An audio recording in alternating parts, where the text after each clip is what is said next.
قال ابن شهاب: وأخبرني أبو سلمة بن عبد الرحمن أن جابر بن عبد الله الأنصاري قال وهو يحدث عن فترة الوحي، فقال في حديثه: بين أنا أمشي إذ سمعت صوتا من السماء فرفعت بصري فإذا الملك الذي جاءني بحراء جالس على كرسي بين السماء والأرض، فرعبت منه، فرجعت فقلت: زملوني، فأنزل الله تعالى: يا أيها المدثر قم فأنذر، إلى قوله: والرجز فاهجر.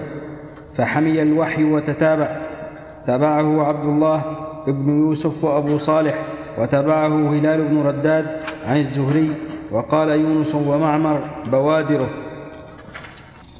حدثنا موسى بن إسماعيل قال حدثنا أبو عوانة قال حدثنا موسى بن أبي عائشة قال حدثنا الظاهر نشير إلى نعم بوادره. نعم. قال حدثنا سعيد بن جبير عن ابن عباس في قوله تعالى: لا تحرك به لسانك لتعجل به. قال: كان رسول الله صلى الله عليه وسلم يعالج من التنزيل شدة، وكان مما يحرك شفتيه. فقال ابن عباس: فأنا أحركهما لكم كما كان رسول الله صلى الله عليه وسلم يحركهما.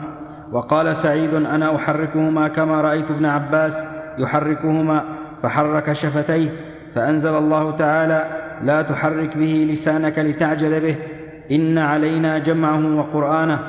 قال: جمعه لك في صدرك وتقرأه، فإذا قرأناه فاتبع قرآنه. قال: فاستمع له وأنصت، ثم إن علينا بيانه، ثم إن علينا أن تقرأه. فكان رسول الله صلى الله عليه وسلم بعد ذلك إذا أتاه جبريل استمع، فإذا انطلق جبريل قرأه النبي صلى الله عليه وسلم كما قرأه. هذه الآيات فيها فوائد.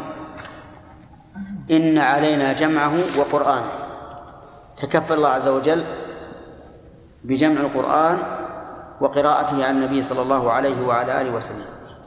فإذا قرأناه والقارئ جبريل، لكنه لما كان رسولا لله عز وجل صارت قراءته كقراءة الله، فقول جبريل من قول الله، ولم يأتي إلا بما قال الله عز وجل.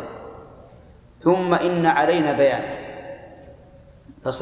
فالتزم الله عز وجل على نفسه بأن يجمع هذا القرآن ويتلوه على النبي صلى الله عليه وعلى آله وسلم بواسطة جبريل، ثم التزم سبحانه وتعالى أن يبينه ولا يبقى منه شيء خفيا.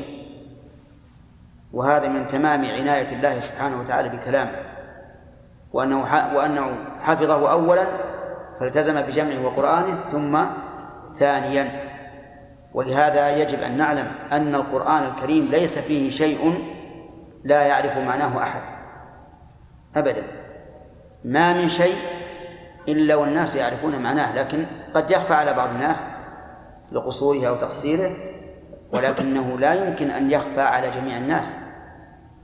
فليس فيه أي كلمة لا يعرفها الناس، لأن قال: ثم إن علينا بيان، وقال: ونزلنا عليك الكتاب تبيانا لكل شيء، وقال: لتبين للناس ما نزل إليهم ولعلهم يتقون.